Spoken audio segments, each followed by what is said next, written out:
வணக்கம். நடந்தது என்ன நிகழ்ச்சிக்கு உங்களை வரவேற்பதில் மகிழ்ச்சி அடைகிறோம். ஒவ்வொரு வினாடியும் தமிழக மக்களை பற்றி சிந்தித்து கொண்டு அடுத்த நிமிடம் அரசாங்கத்திலிருந்து என்ன அறிக்கை வரும், அதனால் தமிழக மக்களுக்கு என்ன நலன் கிடைக்கும் என்பதுதான் இப்போது தமிழ்நாட்டில் உள்ள நிலைமை. கொண்டு வருகிற திட்டங்களோ அனைத்து தரப்பு மக்களுக்கும் எந்தவித பாதிப்பும் வரக்கூடாது என்கிற சிந்தனை. இது தவிர இன்றைய வாழ்க்கையை பற்றி மட்டும் பார்க்காமல் அடுத்த தலைமுறையை சிந்திக்கிற அளவுக்கு புதிதாக கல்வி நிறுவனங்கள் துவக்கப்படுகிறது. கூடவே வேலை வாய்ப்பு முகாம், இதுவரையில் இந்தியாவில் எந்த மாநிலமும் கண்டிராத அளவுக்கு வேலை வாய்ப்பு முகாம்கள். இது தவிர மத்திய அரசு உணவுப் பொருட்கள் கொள்முதலில் ஒரு தவறு செய்தால் கூட அதன் பாதிப்பு மாநில அரசிற்கு வந்தாலுமே மக்களுக்கு அடிப்படையில் அதனால் பிரச்சனை வரக்கூடாது என்று முன்கூட்டியே திட்டமிட்டு செயல்படுகிற ஒரு முதல்வர். ஆனால் எதை தின்றால் பித்தம் தெளியும் என்கிற கதையாய் இன்று என்ன சொல்லலாம்? புதிதாக இவர் ஏதோ செய்து கொண்டே இருக்கிறார், மக்கள் நம்மை மறந்து விடுவார்களோ என்பதற்காக கோபாலபுரத்தார் தினமும் ஒரு அறிக்கை விட்டு கொண்டிருக்கிறார். இப்பொழுது பருப்பு விலை உயர்ந்து விட்டது என்பதற்காக ஒரு நீலி கண்ணீர் வடித்திருக்கிறார். தவறான தகவல்களை மக்களுக்கு சொல்லிக் கொண்டிருக்கிறார். அதற்கு தமிழக அரசு சார்பில் கடுமையான பதில் சொல்லியாகிவிட்டது. கூடவே இன்னொரு கேள்வியும் எழுப்பியிருக்கிறார். கும்பி எரிகிறது, குடல் கருகிறது என்கிற ரீதியில் அண்ணாவின் வாசகத்தை சொல்கிறார். கும்பி எரியுது, குடல் கருகுது, கும்மாள குத்தாட்டம் உனக்கு தேவையா என்று தமிழக மக்கள் கேட்டுத்தான் அவரை வீட்டுக்கு அனுப்பினார்கள். இவர் ஆட்சியில் இருந்தபோது உண்மையிலேயே மக்களுக்கு அப்படித்தான் எரிந்தது. மின்சாரம் இல்லை, வேலைவாய்ப்பில்லை, எத்தனை விதமான தட்டுப்பாடு. விலைவாசி ஏற்றத்தின் போது விலையெல்லாம் ஏறத்தான் செய்யும், பாண்டி பசாரில் போய் பாருங்கள், மக்களுடைய வாங்கு சக்தி பெருகிவிட்டது என்று சட்டமன்றத்தில் பொய் சொன்னவர் கருணாநிதி. அவருடைய பொய் பித்தலாட்டமும் இந்த அரசு எடுத்துக்கொண்டிருக்கும் துரித நடவடிக்கைகள் குறித்தும் தான் இன்றைய விவாதத்தில் பேசப்போகிறேன். இது குறித்து பேசுவதற்காக பத்திரிகையாளர் ஷியாம் அவர்கள் வணக்கம். அனைத்து இந்திய அண்ணா திராவிட முன்னேற்ற கழகத்தின் சங்கரதாஸ் அவர்கள் வணக்கம். ஓய்வு பெற்ற ஐஏஎஸ் அதிகாரி கல்யாண சுந்தரம் வணக்கம். சார், இப்போ இருக்கிற இந்த சிச்சுவேஷனை ஆஸ் எ பியூரோக்ராட் நீங்கள் எப்படி பார்க்குறீங்க? இந்த பருப்பு இதை பார்த்தீங்கன்னாக்கா முதலாக தமிழ்நாட்டில் விளைச்சல்ங்கிறது அதிகரித்தது 2011 அப்புறம். 2011 போது இருந்தது உங்களுக்கு பார்த்திங்கன்னா சாகுபடி செய்கிற நிலமே ஒரு 6.69 லேக் தான் இருந்தது அப்போ லட்சங்களில். இப்பொழுது 8 லட்சம். நம்மளுடைய இங்கே நீங்கள் சொன்னது போல் முதலமைச்சர் எடுத்த நடவடிக்கைகளால் 8 லட்சம் ஏக்கர் நிலங்களை ஹெக்டேர் நிலங்கள் இப்போ வந்திருக்கிறது. இதே தவிர இந்த ஒரு ஹெக்டருக்கு எவ்வளவு என்று பார்த்தாக்க 2011-12 ஒரு 551 கிலோ இருக்கும். இது இப்போ 2014-15 பார்த்தீங்கன்னா 727 கிலோ தமிழ்நாட்டில். இது எதனாலன்னா 2013-14 ஒரு நம்மளுடைய விவசாயத்துறையிலிருந்து அடுத்து பெல்லாரியில் அதிகம் இந்த பருப்பு இது வரும்.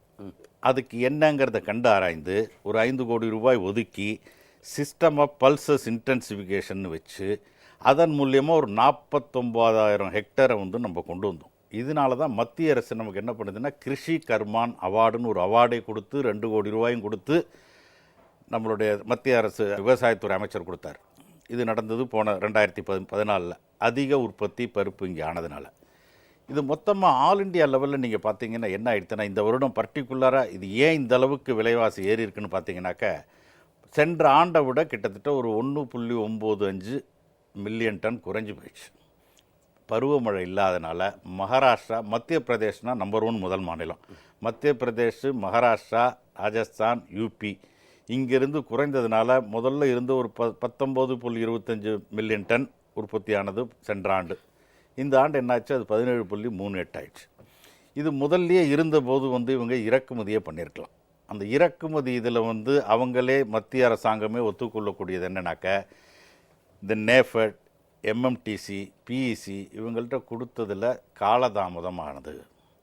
இப்பொழுது இது பண்ணி தமிழ்நாட்டில் இப்போ இறக்குமதி பண்ணதுக்கப்புறம் நவம்பர் 1 பருப்பு விலை குறைந்து 110 ரூபாயா கருத்து. இது டெல்லியில் என்ன சொல்கிறாங்க 130ன்னு, தமிழ்நாட்டில் 110 தான். இதற்கு மெயினாக தற்போதைய சமயத்துக்கு உங்களுக்கு வந்து இந்த இறக்குமதி நீண்ட கால இதுக்கு பார்த்தீங்கன்னா இந்த பல்சஸ் இதுக்கு பர்டிகுலர்லி இது என்ன இந்த பருப்பு வந்து ஒரு சாதாரண மனிதனுக்கு புரோட்டீன் அமினோ ஆசிட் எல்லாமே, அதாவது ஒரு உங்களுக்கு சைவ உணவு அருந்துபவர்களுக்கு இதுதான் முக்கியமான புரோட்டீன். அவன் என்ன சொல்கிறாங்க, 1 கிலோ வெயிட் உள்ளவனுக்கு 1 கிராம் டெய்லி யூஸ் பண்ணணும். வேர்ல்டு லெவலில் இருக்கிறதுல என்ன சொல்கிறாங்க 80 கிராமாவது வேணும்னு. இதை வந்து முதல்லையே தான் நம்மளுடைய முதலமைச்சர் இந்த இதை நோக்கி திட்டம் போட்டு, அதனால தான் நம்மளுடைய ஈல்டு பெர் ஹெக்டேர் என்று சொல்வார்களே, ஒரு ஹெக்டேருக்கு அதிகமானது 2011 அப்புறம் தான் இது இன்க்ரீஸ் ஆனது. இன்க்ரீஸ் ஆனது 551 கிலோலேருந்து 727 கிலோ ஆனது. எதனாலனாக்கா இந்த கிட்டத்தட்ட நம்ம வந்து ஒரு 49,000 ஹெக்டேரை வந்து நம்ம வந்து பல்சஸுக்கு கொண்டு வந்துருவோம். அதுக்காக தான் நமக்கு மத்திய அரசு வந்து ஒரு அவார்டும் கொடுத்தாங்க. சார், நீங்கள் இதை எப்படி சார் பார்க்குறீங்க? இன்றைக்கி இருக்கிற சுச்சுவேஷன் எப்படி வந்தது? இங்கே தமிழகத்து பாஜக தலைவரோ மாநில அரசை குறை சொல்லி கொண்டிருக்கிறார்கள். நீங்கள் இந்த சூழலை எப்படி பார்க்கிறீர்கள்? இன்றைக்கு மத்திய அரசு வந்து பிஜேபி ஆட்சியில் இருந்த நீங்கள் பார்த்தீங்கன்னா விவசாய உற்பத்தி 4% இன்றைக்கு 2% குறைஞ்சிடுது. விவசாய பொருளோட உற்பத்தி யஸ்வந்த் சின்ஹா இருக்கும்போதே பூ பயிரிடுங்க, பழம் பயிரிடுங்க, இப்படி தான் சொன்னார். சரி, அதுக்கப்புறம் சீமான் வீட்டு பிள்ளை சிதம்பரம் வந்தார் இல்லையா, அவராவது விவசாய உற்பத்தி ப்ரொடக்ஷனில் வந்து ஃபுட் கிரைன்ஸ் உற்பத்தி பண்ண சொல்லுவார்னு பார்த்தா அவரும் வந்து இதை மாதிரி பூ பயிரிடுங்க, பழம் பயிரிடுங்க, வெளிநாட்டுக்கு ஏற்றுமதி பண்ணலான்னு சொன்னார். நீங்கள் 4%லேருந்து 2% குறைஞ்சிடுது. 91 பார்த்தீங்கன்னா பெர் கேபிட்டா ஃபுட்டு ஒரு தனி மனிதருக்கு 510 கிராம் இருந்தது. அதுவே 2000 பார்த்தீங்கன்னா 463 கிராம குறைஞ்சிது. 2006 லெவலில் பார்த்தீங்கன்னா இன்னும் 405 கிராம குறைஞ்சிது. இருக்கிறதுக்கு எடுக்கக்கூடிய உணவுடைய வகையே குறைஞ்சி போச்சு, அளவே குறைஞ்சி போச்சு, குவான்டிட்டி அளவே குறைஞ்சி போச்சு, இந்திய லெவலில் குறைஞ்சிருக்கு. இன்றைக்கு அம்மா அவர்கள் எல்லா விதத்திலும் இன்றைக்கு வந்து விலையை கட்டுப்படுத்தியிருக்கிறார். வெளியில் காய்கறி விலை உயர்கிறது என்று சொன்னால் உடனடியாக கூட்டுறவு கடைகள், அரசாங்க கடைகளில் பசுமை காய்கறி கடைகளை திறந்து அதில் பாதி விலையில் கிடைக்கிற அளவுக்கு நடவடிக்கை எடுத்திருக்கிறார்கள். அதே போல் பார்த்தீங்கன்னா இன்றைக்கு பருப்பு வகை ரேஷன் கடைகளில் 30 ரூபாய் தான் நம்ம போட்டுட்டுருக்குறோம். திடீர்னு இவர் வந்து பருப்பு விலை இன்றைக்கு வந்து 220, 210 அப்படின்னு இவர் ஒரு புள்ளி வர்த்த இன்றைக்கு கொடுத்துருக்கிறாரு. அவர் முரசொலியில் கொடுத்துருக்காரு. இதில் வந்திருக்கு 210 ரூபான்னு சொல்லியிருக்காரு. ஆனால் 120 இருந்ததுன்றார் 3 மாதத்துக்கு முன்னே. அப்போ ஏறக்குறைய 4.25 வருஷம் 120 தான் மெயின்டைன் பண்ணிக்கிறாங்கன்றத ஒத்துக்கிறாரு. அவரே ஒத்துக்கிறார் 120 தான் இருந்தது, இந்த 3 மாதத்தில் தான் அந்த கிரைசிஸில் இல்லைன்றது அவருக்கு புரியுது. இது வந்து அகில இந்திய லெவலில் இருக்கிற கிரைசிஸ்ன்றது அவருக்கு தெரியும். அதாவது இந்த கிரைசிஸை மாநில அரசின் மேல் போடுவதற்கு அவர் முயற்சி செய்வதற்கு காரணம் என்ன? அதாவது போர்வாள் துருப்பிடித்து கொண்டே இருக்கிறதுன்னு அர்த்தமா? அவருடைய போர்வாள் எல்லாம் போய் ராவணன் எல்லா ஆயுதங்களையும் விட்டுவிட்டு அவனுடைய மந்திரங்களையும் விட்டுவிட்டு இன்று போய் நாளை வா என்று ராமபிரான் சொன்ன மாதிரி அவர் முதல்ல பெர் கேபிட்டா இன்கம்மை பற்றி பேசியிருந்தார். அவர் யூபிஏவில் இருக்கும்போது அப்போ மாண்டேக் சிங் அல்வாலியான்னு ஒரு திட்ட கமிஷன் துணைத் தலைவராக இருந்தார். 33 ரூபா டவுனில் இருக்கிறவன் சம்பாரிச்சா அவன் வந்து எபோ பாவர்ட்டி லைனில் இருக்கான். 27 ரூபா கிராமத்தில் ரூரலில் இருக்கிறவன் சம்பாரிச்சிட்டா அவன் பிலோ பாவர்ட்டி லைனுக்கு மேலே இருக்கான் அப்படின்னு ஒரு புள்ளி உரத்தை கொடுத்தாங்க. வெறும் 27 ரூபா 33 ரூபா. கலெக்டர் ரேட்டு 100 ரூபா 150 ரூபா அது தினக்கூலிக்கு. ஆனால் அவங்க ஒரு புள்ளி ஒரு யூபிஏவில் தூக்கி பிடிச்சிட்டு இருந்தார் இல்லையா, அந்த திட்ட கமிஷன் 33 ரூபா நகர்ப்புறத்தில் இருக்கிறவன் சம்பாரிச்சிட்டானா தனிநபர் அவன் வந்து எப்போ பாவர்ட்டி லைனுக்கு மறுமை கோட்டுக்கு மேலே இருக்கிறான். 27 ரூபா சம்பாரிச்சாக்கா ஊதியம் அவன் ஈட்டிட்டா ஒரு நாளைக்கு அவன் வறுமை கோட்டுக்கு மேலே இருக்கிறான் அப்படின்னு சொல்லி அதெல்லாம் ஒரு வாயே திறக்கலை. அது எப்படி கட்டுப்படி ஆகும்? அப்போ என்ன ஆகுது? 27 ரூபானா 30 நாளைக்கு என்ன ஆகுது உங்களுக்கு கணக்கு பண்ணி பாருங்கள். ஒரு 600 ரூபா 800 ரூபாய்க்கு மேலே கூட வராது. ஆமாம். அதெல்லாம் இவருக்கு கணக்கு கேட்கவே இல்லை. அதை விட அவர் சொன்னது ஒரு இது சொல்லியிருக்கார் பாருங்க, ரேஷன் கடைகளில் பருப்பு விலை உயர்வை கட்டுப்படுத்த தமிழகத்தை பின்பற்றுவேன். எப்போ சொல்கிறாரு? 6/2008 மத்திய அரசுக்கு சொல்கிறார். இவர் தலைமை தாங்கி இவர் சேர்ந்துக்கிற மத்திய அரசுக்கு சொல்கிறாரு. இவர் தினகரனில் வந்திருக்கு அப்பயே கட்டிங்க. அதில் என்ன சொல்கிறாரு?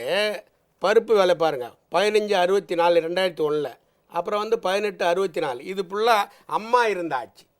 அவருடைய 2008 அவர் சொல்லலை. 2001 கடைசியும் 2006 அம்மா ஆட்சி காலத்தில் இருந்த பட்டியலை சொல்லி நான் நல்லா ஆட்சி நடத்துகிறேன், இதை மத்திய அரசு பின்பற்ற வேண்டும் அப்படின்னு இவர் சொல்கிறார் மத்திய அரசுக்கு. எவ்வளோ ஒரு பித்தலாட்டம் அது. இவர் கொடுக்கறது புள்ளி விவரம் 2008 சார். ஆமாம் 2008. ஆசான் டேட் என்ன விலைன்னு அவர் சொல்லணுமா இல்லையா? அதை பாருங்க. வேலு வந்து 18/4/2007 சட்டமன்றத்தில் சொல்கிறாரு. நான் வெளியில் கடையில் வரும்போது விசாரிச்சுட்டு வந்தேன். தனியார் கடையில் மஞ்சள் ரூபாய் 40, இவருடைய கடையில் காமதேனில் 57.50. அரசாங்க கடையில் எவ்வளோ குறைச்சி விற்கிறாங்க பாருங்கள். உளுத்தம்பருப்பு தனியார் கடையில் 43, காமதேனில் 50, பைத்தம்பருப்பு 44 தனியார் கடையில், காமதேனில் 50, தூரம்பருப்பு 34, இவர் கடையில் 40, எல்லாம் ஏற்றி விற்கிறாங்க. மைதா 15.50, காமதேன் கடையில் 25.75. இப்படி அரசாங்க கடைகளில் ஏற்றி விற்றுக்கிட்டு இருந்தாங்க. அது மட்டும் இல்லை, அவர் மதுரையில் ஒரு கூட்டுறவு கடையில் போய் விசாரிச்சேன்றாரு. 2007 45 ரூபா விற்றுது, 2008 60 ரூபா விற்கிது மஞ்சள். தேங்காய் எண்ணெய் 78 ரூபா விற்றுது, 90 ரூபா விற்கிது. இல்லை இவர் பட்டியல், இவர் சட்டசபையில் படித்த பட்டியல், அவர் உணவு அமைச்சராக இருந்தப்போ வேலுவே படித்த பட்டியல், வேலு பட்டியல் தான் இப்போ நான் சொல்லிட்டு இருக்கிறது. அது மட்டும் இல்லை, இவர் இருக்கும்போது கேட்டாங்க, அப்போ என்னங்க விலைவாசிலாம் ஏறி போச்சு, அத்தியாவசிய பொருள்லாம் கேட்டாங்க. அன்பழகம் பதில் சொன்னார். பொன்முடி வாத்தியார் வேலைக்கு போகும்போது 400 ரூபா சம்பளம், அப்போ 40 ரூபா பவுன் விற்றுது. இப்போ எல்லாம் 40,000 ரூபா சம்பளம் வாங்குறீங்க வாத்தியாருங்க, அதனால் பவுன் விலை 10,000 ரூபாய்க்கு மேலே தான் விற்கும் அப்படின்னு நியாயப்படுத்தினாங்க. இவர் தான் இப்படி சொல்கிறேன். பார்த்தா முதலமைச்சராக இருந்த கருணாநிதி என்ன சொன்னார்னா, மக்களிடம் வாங்கும் சக்தி, பையிங் கெப்பாசிட்டி அதிகமாக உள்ளதால் அவர்களே விலையை ஏற்றி கொள்கிறார்கள். இவர் பொறுப்பு இல்லை. உங்ககிட்ட பணம் அதிகமாகி போய் நீங்களே விலையை ஏற்றிக்கிறாங்க. ஒரு புதிய கண்டுபிடிப்பு சொன்னார். அதுக்கடுத்து காய்கறி விலை ஏறுதுன்னு ஏடாளர்கள்லாம் கேட்டாங்க. அதுக்கு பதில் என்ன சொன்னார்னா கருணாநிதி, அது கோயம்பேட்டிலிருந்து பகுதி வாரியாக வந்து, தொகுதி வாரியாக வந்து, கிளை வட்டம் வாரியாக வந்து கடையில் தங்குவதற்குள் விலை ஏறி, அதே மாதிரி கட்சி பொறுப்பு மாதிரி சொல்கிறார். அம்மா அவர்கள் காய்கறி விலை ஏறுதுன்னா அரசு கடைகளில் அவங்க கொள்முதல் செய்து பச்சை காய்கறிகளை மக்களுக்கு வழங்கி கொண்டு இருக்கிறார். ஆனால் அவர் கட்சி பொறுப்பு மாதிரி சொன்னார். தமாக கூட்டில் இருக்கும்போது பொன்னம்மாள் கேள்வி கேட்குறாங்க, நிலக்கோட்டை பொன்னம்மா. இவரை 1967 நீங்களும் இருக்கிறீங்க, அண்ணா கூட இருந்தார், என் தொகுதிக்கு வந்தீங்க. நிலக்கோட்டை பொன்னம்மா நெல் விலை என்னம்மான்னு சத்தம் போட்டீங்க. ஐயோ பொன்னம்மா அரிசி விலை என்னம்மான்னு கத்துனீங்க. எங்கள் ஆட்சி போச்சு, காங்கிரஸ் ஆட்சி. உங்கள் ஆட்சி நீங்கள் பத்திரமா பார்த்துங்க, பொன்னி அரிசி 18 ரூபா விற்கிது அப்படின்னு அந்த அம்மா சொன்னாங்க சட்டமன்றத்தில். இவர் மறுநாள் வந்து பதில் சொல்கிறார். மாண்புமிகு மூத்த உறுப்பினர் பொன்னம்மாள் அவர்களே, நான் வரும்போது இவர் இறங்கி வண்டியை விட்டு நான் வாங்குகிற கடையில் விசாரிச்சுட்டு வந்தேன், பொன்னி அரிசி 12 ரூபாய் என்று தெரிவித்தார்கள் அப்படின்னு இவர் சொன்னார். மறுநாள் துக்ளக் ஆசிரியர் ராமசாமி அவர்கள் எழுதுகிறார், நான் வாங்குகிற கடையிலையும் 18 ரூபா 20 ரூபா தான் சொல்கிறான், நீங்கள் வாங்குகிற கடையை ரகசியமாக எனக்கு மட்டும் சொல்லிவிடுங்க, நான் போய் வாங்கிக்கிறேன்னு அவர் பதில் சொன்னார். கோபாலபுரத்துலலாம் அவங்க வீட்டுக்கு ப்ரொவிஷன்ஸும் காய்கறியும் நான் வெஜிடேரியன் ஐட்டம் அவங்க காசு கொடுத்து வாங்கி ரொம்ப வருஷம் ஆச்சுன்னு ஒரு மாவட்ட செயலாளரே சொல்கிறாரு. அதனால இவருக்கு விலை தெரியறதுக்கு அவர் கொடுத்துக்கிற ரேட்டில் ஸ்பென்சர் ரேட்டு, இந்த வால்ட்ரு இந்த ரேட்டு தான் அவர் கொடுக்குறாரு. அவர் வந்து சாதாரண கடை ரேட்டு இப்போ அவர் கொடுத்துடல. அவர் கொடுத்துக்கிற ரேட் சாதாரண கடையில் அவர் பார்த்தீங்கன்னாக்கா சிமெண்ட்டை கூட்டணியில் இருக்கிற தமாக சொல்கிறாங்க 170 ரூபா 160 ரூபா விற்கிதுங்க, கொஞ்சம் கவனிங்கன்னு. இவர் அது நடவடிக்கை எடுக்கலை. அவங்க போய் சிமெண்ட் வாங்கி விற்கிறாங்க 110க்கு தமாக. ஆமாம். இவர் அதுக்கு என்ன பதில் சொன்னார் தெரியுமா? தமாக கம்பெனி சிமெண்ட்டுக்கு நஷ்டம்னு கேள்விப்பட்டேன், கிண்டல் பண்ணுறாரு சட்டசபையில். தமாகான்னு ஒரு கம்பெனி இருக்குதா, அவங்க விற்று அதர் ஸ்டேட்லேருந்து வாங்கியாந்து மக்களுக்கு விற்று காமிக்கிறாங்க. இவர் கூட்டணியில் இருக்கிறவங்க, நீ 170 160 விற்கிதுங்களா, 110க்கு விற்றாக்கா. இவர் கிண்டல் பண்ணுறாரு சட்டசபையில். தமாக கம்பெனி சிமெண்ட்டுக்கு நஷ்டம்னு கேள்விப்பட்டேன். ஓஹோ அப்படின்னாரு. அதே கரும்புக்கு சொன்னார், நான் ஆட்சிக்கு வந்ததும் வெட்டுங்கூலி கட்டுங்கூலி ஏற்றுங்கூலி எல்லாம் அங்கேயே கொடுத்துருவேன், 1000 ரூபா கொடுப்பேன்னாரு. டன்னுக்கு 1000 ரூபா கொடுப்பேன்னாரு. 5 ரூபா கொடுத்தாரு. தமாகாவில் கேள்வி கேட்டாங்க, இது இந்த ஆண்டுக்கு தான்னாரு. இந்த ஆண்டுக்கு 5 ரூபானா 5 வயசுக்கு 25 ரூபா தாங்க ஆகுது, நீங்கள் 1000 ரூபா தரேங்க கேட்டதுக்கு மறுநாள் வெளியில் பேசுகிறார் கூட்டத்தில். குரங்கு தன் குட்டியை விட்டு ஆழம் பார்க்கிறது, ஆதரவு கொடுக்குற மூப்பனாரை குரங்கு என்றும் உள்ளே கேள்வி கேட்குற சட்டமன்ற உறுப்பினர் குட்டின்னு கிண்டல் பண்ணார். இவர் விலைவாசி பற்றி இன்னைக்கு பேசுகிறார். இந்த ட்ராமாவை நீங்கள் எப்படி பார்க்குறீங்க? இப்போ இவர் எடுத்துகிட்டு இருக்கிற ஒரு புது அக்கறை. சுதாகர், கிழக்கென்றும் மேற்கென்றும் உலக்குக்குள் குதிரைகளை ஓட்டி திரிவது என்று சொல்வார்கள். கீழென்றும் மேலென்றும் கிழக்கென்றும் மேற்கென்றும் உலக்குக்குள் குதிரைகளை ஓட்டி திரிவது, இதுதான் ரொம்ப பொருத்தமான விஷயம். இதுதான் நான் நினைக்கிறேன். இந்த முன்னாடி நம்ம பழைய பத்திரிகையாளர் சந்திப்பில் ஒரு கேள்வி பதில் உங்களுக்கு நினைவு இருக்கும். வெங்காயம் விலை ஏறிவிட்டதே, யார்கிட்ட? அன்றைய முதல்வர் திமுக தலைவர்கிட்ட. அதை பெரியாரிடம் தான் கேட்க வேண்டும்னாரு. ஆமா ஆமா கரெக்ட். ஞாபகம் இருக்குல்ல? இப்ப இவர் அதாவது பருப்பு விலை ஏற்றம் என்பது தடுத்திருக்க கூடிய ஒன்று. ஏன் இந்த அளவுக்கு ஏறியது என்றால் கண்டிப்பாக மத்தியிலே ஆளுகின்ற பாஜக அரசுக்கு அதிலே முழு பொறுப்பு இருக்கின்றது. அது கண்டிப்பாக இவருக்கும் தெரியும். ஏனென்றால் இயற்கையாகவே தமிழகத்திலே பருப்பு வகைகளோட உற்பத்தி என்பது குறைவுதான். காலங்காலமாக நெல் பயிரிடுகிற மாநிலம் இது. நம்மை பொறுத்த வரைக்கும் நாம் தருமபுரி மாவட்டத்திலும் கிருஷ்ணகிரி மாவட்டத்திலும் பருப்பு வகைகளின் உற்பத்தியை கொஞ்சம் கொஞ்சமாக பெருக்கிக் கொண்டே வந்தோம். போன ஆண்டு சட்டமன்றத்திலே இது குறித்து விளக்கமாக பேசியிருக்கிறார்கள். இவர்கள் இவ்வளவு தூரம் பேசுகிற இந்த 110 அறிக்கையின் கீழே இதற்கென்று தனியாக அந்த அறிக்கையிலே விளக்கங்கள் எல்லாம் கூறி எந்த அளவுக்கு பருப்பை அரசு கொள்முதல் செய்ய வேண்டும், பருப்பு உற்பத்தியாளர்களின் அமைப்புகளை ஏற்படுத்த வேண்டும் என்றெல்லாம் விரிவாக சொல்லியிருக்கிறார்கள். சட்டமன்ற குறிப்புகளில் எல்லாம் மிகச் சிறந்த வகையிலே படித்து நான் பதில் கூறுவேன் என்று கூறுகின்ற இவருக்கு அது தெரியாததே கிடையாது. ஏற்கனவே இது எடுக்கப்பட்ட நடவடிக்கை. ஆனால் இந்த ஆண்டு பர்மாவிலே விளைச்சல் குறைந்தது.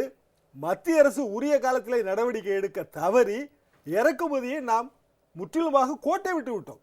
அதனால் ஏற்பட்ட விளைவு என்னவென்றால் தமிழகத்திலே பருப்பு பற்றாக்குறை ஏற்பட்டது. ஒரு வகையில் சொன்னால் இது ஒரு வெறுப்பு அரசியல் தான். இதில் முக்கியமான அரசியலும் ஒளிந்திருக்கிறது. ஆமா, இதை கண்டிப்பாக இப்போ இவருடைய அறிக்கைகள்லாம் பார்த்தா முன்ன மாதிரி கிடையாது. இவர் என்ன வர அறிக்கை கொடுத்தா மக்கள் நம்புவதற்கு ஒவ்வொரு நிமிடமும் மக்களுக்கு ஏதாவது ஒரு தொடர்பின் மூலமாக தெரிந்து விடுகிறது. இது வாட்ஸ்அப் யுகம். இப்போ இவர் என்ன அந்த காலத்தில் காங்கிரஸ் அரசை வீழ்த்த இந்த அரிசியை கையில் எடுத்து கொண்ட மாதிரி இப்போ பருப்பை கையில் எடுத்துக்கலான்னு பார்க்குறாரு. அவர் தவறாக நினைக்கிறாருன்னு தான் நான் நினைக்கிறேன். என்ன காரணம்னா, நமக்கு தஞ்சாவூர் டெல்டாவில் இப்போ அறுவடை முடிஞ்ச உடனே கையோடையே பருப்பு போட்டுருவோம். வட மாநிலங்களில் இப்போ மார்கழி வரும்போதே நமக்கு பருப்பு உள்ள ப்ரொடக்ஷன் முடிஞ்சு வர ஆரம்பிச்சிருது. ஏற்கனவே இந்த விலை கட்டுப்பாட்டுக்கென்று தமிழக அரசு 100 கோடி ரூபாய் ஒதுக்கி விலை ஏற விடாமல் தடுப்பதற்கு தனி மானியம் பிரைஸ் ஸ்டெபிலைசேஷன் ஃபண்ட் இருக்கிறது. அதன் மூலமாக நாமும் இந்த இறக்குமதி செய்யப்பட்ட பருப்பு வகைகளை விலை குறைத்து வாங்கி நியாய விலை கடைகள் மூலமாக தமிழக அரசு கொடுத்து வருகிறது. பருப்பு விலை இறங்கிவிட போகிறதே என்கிற ஒரு ஆதங்கத்திலே இப்போது இந்த அறிக்கை வருதோ. இதுக்குள்ள இருக்கிற என்ன அரசியல் எப்படி பாக்குறீங்க? இதுக்குள்ள இருக்கிற அரசியல் இந்த வெறுப்பு அரசியல் தாங்க. பருப்பு வகையில வெறுப்பு அரசியல். உரிமை கடமை என்று பெரும் பேச்சு பேசிக்கொண்டே இந்த கடமை உணர்வெல்லாம் கடைமையாய் கண்மையாய் போய்விட்ட ஒரு அவல நிலைதான் இன்றைக்கு நான் திராவிட முன்னேற்ற கழக அரசியலிலே பார்க்கிறேன். இப்போ எல்லாருமே ஊடகங்கள் என்ன எழுதுறாங்க, மகன் போக போக நடைபயணம் போக போக கட்சிக்கும் மகனுக்கும் பிரிவு கட்சிக்குள் கோஷ்டி தனக்கு கூட மரியாதை இல்லாத நிலையில் இப்படி ஏதாவது அறிக்கை கொடுத்து கொண்டு தான் இருக்க வேண்டும் என்பதை காட்டிக் கொண்டிருக்கிறாரா? அறிக்கை என்பது இருப்பை காட்டுகிற ஒரு ஆயுதமாகத்தான் பயன்படுத்தப்படுகிறது. அண்ணா காலத்திலே 1956 அண்ணாவின் கடிதங்கள் புத்தகத்தை நான் இன்று வரும்போது படித்து கொண்டு வந்தேன். 56 விலைவாசி நிலவரத்தை அவர் ஒத்துட்டு 56க்கும் 59க்கும் ஒத்திடுகிறார். பருப்பு ஒரு படி விலை 50 பைசா 56. 59 ₹1.50 என்கிற அளவுக்கு உயர்ந்து விட்டது. காரணம் என்ன? உற்பத்தி குறைந்து விட்டது. இதே காரணத்தை சொல்கிறார். உற்பத்தி குறைந்து விட்டது. இறக்குமதி செய்து தர வேண்டிய மத்திய அரசு இறக்குமதி செய்து தரவில்லை. தம்பி வடக்கு நம்மை வஞ்சித்து விட்டது. 56 இன்றைக்கு பாருங்கள், இத்தனை ஆண்டுகள் கழித்து இந்த உதாரணம் அப்படியே பொருந்துகிறது. ஒரு ஆங்கில பத்திரிகையில் எழுதியிருக்கிறார்கள். ஏனென்றால் அடுத்த ஆண்டு தேர்தலை சந்திக்கிற மாநிலங்களிலே ஒரு நெருக்கடி இருக்கட்டுமே என்று மத்திய அரசு நினைக்கிறது என்று எழுதியிருக்கிறார்கள். இது பொலிட்டிக்கல் சிச்சுவேஷனா அவர் சொல்றார். வேறு எந்த இடத்தில் மத்திய அரசு ஃபெயில்ட் இந்த வாட்டி? சார், மத்திய அரசு பார்த்தீங்கன்னாக்க இந்த பருப்பு இதை பொறுத்த வரைக்கும் எப்போ 2 மில்லியன் டன், அதாவது இப்போ உலகத்திலேயே நுகர்றது இந்தியாவில் தான் அதிகம். நமக்கு தேவை ஒரு 22-23 மில்லியன் டன்னு. இது கடந்த பல ஆண்டுகளாகவே அதிக உற்பத்தி கிடையாது. இந்த வருஷம் மழை பற்றாக்குறையால் வறட்சியால் மகாராஷ்டிரா இந்த மாநிலங்கள் இருந்ததுனால 2 மில்லியன் டன் எப்போ குறைந்து விட்டதுங்கும்போது இப்போ தான் மத்திய அரசு விழித்து கொண்டு, ஏன்னா இது மாநில அரசோட பங்கு ரொம்ப குறைவு. ஏன்னா அவங்க கொள்முதல் பண்ணுறதும் அந்த மினிமம் சப்போர்ட் ப்ரைஸ் என்று சொல்வார்களே, இது முதல்லையே கிட்டத்தட்ட ஒரு 6-7 மாதத்துக்கு முன்னாடியே இந்த agriculture cost and price commission இருந்த முன்னாள் வரை நிறைய கட்டுரைகளில் சொல்லியிருக்காரு, பருப்பில் பிரச்சனை வரும், உடனடியாக அதற்கு ஆக்ஷன் எடுங்க என்று. மத்திய அரசு கொஞ்சம் காலதாமதம் செய்ததால் நம்பர் 1. நம்பர் 2, நம்ம இதில் வந்து இப்போ அவங்க இறக்குமதி அதிகங்கிறதுனால அவங்க என்ன பண்ணுறாங்களோ, இப்போ இறக்குமதி அந்த மார்க்கெட்லேயே நம்ம எங்கெங்கேருந்து வாங்குகிறோமோ, கனடா, ஃப்ரான்ஸ், டான்சானியா, ஆஸ்திரேலியா, அவங்கெல்லாம் இப்போ வந்து விலையை அதிகரிக்கலாமா, ஏன்னா டிமாண்டை புரிஞ்சுக்கிட்டாங்க. டிமாண்டை புரிஞ்சதுனால விலையை அதிகரிக்கலாமா, விலையை ரொம்ப அதிகரிச்சிட்டாங்க. ஏன்னா நம்ம வேற வழி இல்லை, நம்ம வாங்கித்தான் ஆகணுங்கிற நிலைமைக்கு போனதுனால பர்மா கூட வந்து விலையை அதிகரிச்சிருச்சு. இதை தவிர இவங்க வந்து இறக்குமதி செய்த உடனடியாக வந்து பட்டுவாடா செய்தா வருது, அது ஒரு குறை. அது வந்து அவங்க இவங்களே இம்போர்ட் அசோசியேஷன் பிரசிடென்ட்டே சொல்லியிருக்கார். டோங்கரேங்கிறவர் என்ன சொல்கிறாரு, ஒரு 2 லட்சம் டன்னு மும்பை போர்ட்டிலேயே இருக்கிறது. இது வந்து அரசாங்கமே என்ன சொல்லுது, மத்திய அரசாங்கமே இதை கொடுத்தது நேஷனல் அக்ரிகல்ச்சர் மார்க்கெட்டிங் ஃபெடரேஷன், முதல்ல நேஃபெட். அவங்க வந்து சரியாக உடனடியாக இதை பட்டுவாடா பண்ணலை. இறக்குமதி செய்ததுக்கப்புறமும் அந்தந்த மாநிலங்களுக்கு அனுப்புறதுக்கும் அனுப்பலைன்னு.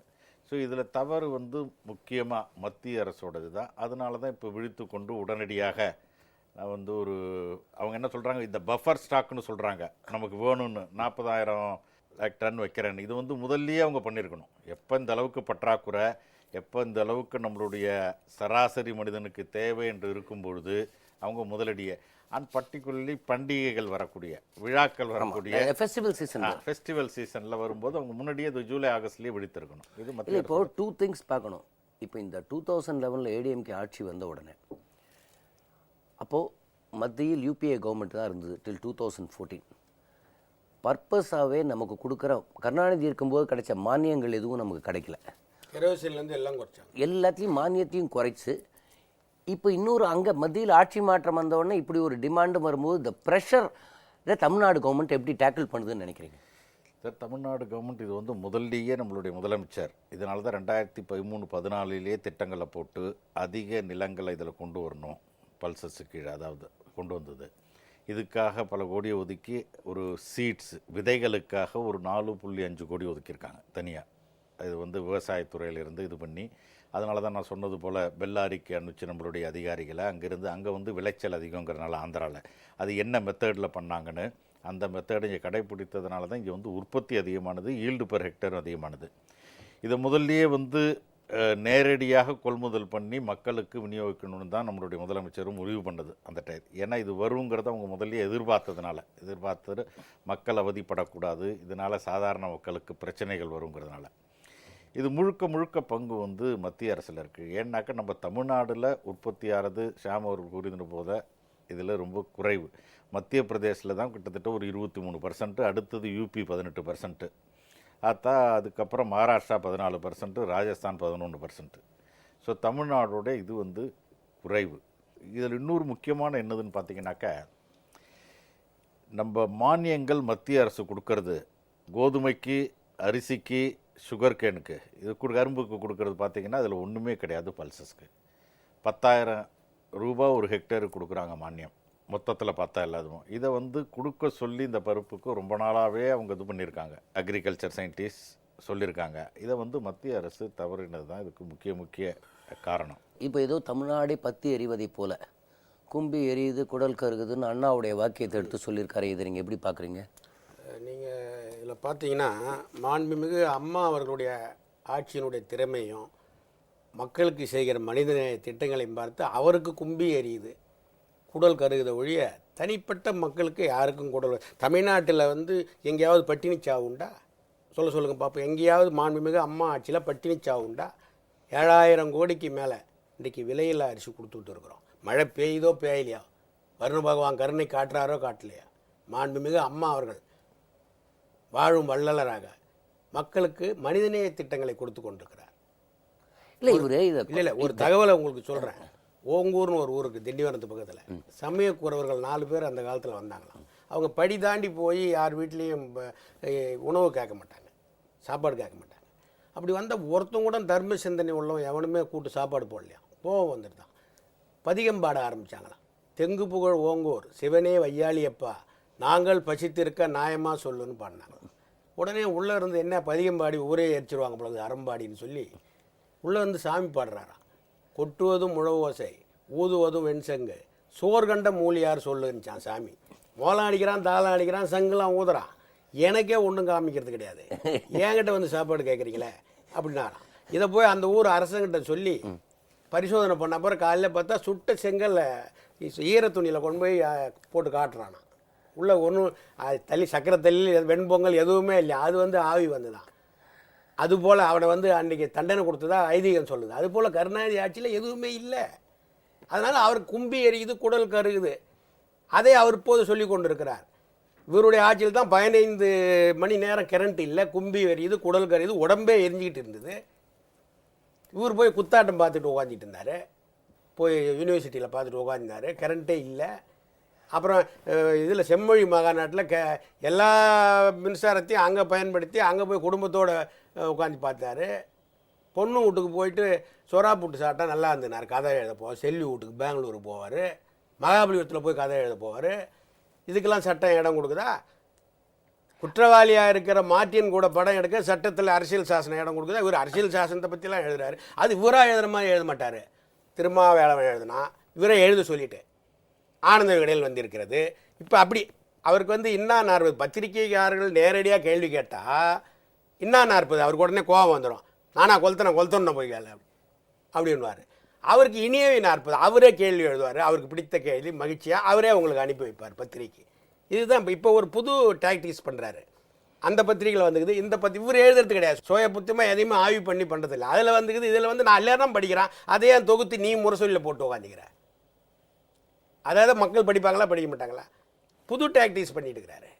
நான் கேட்குறேன், இன்றைக்கு 435 பொருளை காஸ்ட் இண்டெக்ஸ் எடுத்துக்கிறான். ஒரு தொழிலாளிக்கு பஞ்சப்படி அனௌன்ஸ் பண்ணுறாங்க வச்சுங்க, அரசு ஊழியருக்கு தொழிலாளிக்கு 435 பொருள் எடுத்துக்கிறான். மே மாதம் 3ஆம் தேதி 2008 பார்த்தீங்கன்னா பணவீக்கை இவர் ஆட்சியில் இருந்தார் இல்லையா, மத்திய அரசில் 7.83. அப்பயே வந்து பண்டங்களின் விலை 40% உயர்ந்து போச்சு, 40% உயர்ந்துக்குது. கணினி வந்து 10% உயர்ந்துக்குது.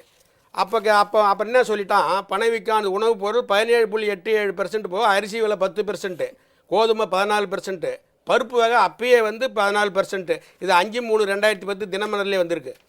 பருப்பு வகை 35%, வெங்காயத்தின் விலை 11%, உருளைக்கிழங்கு 28%, ஆயில் 9.59%. இதை சிதம்பரத்தை கேள்வி கேட்டாங்க. இட் இஸ் குளோபல் இன்ஃப்ளேஷன்னாரு. இன்னொரு வார்த்தை சொல்கிறாரு, குளோபல் கிரிசைஸ்.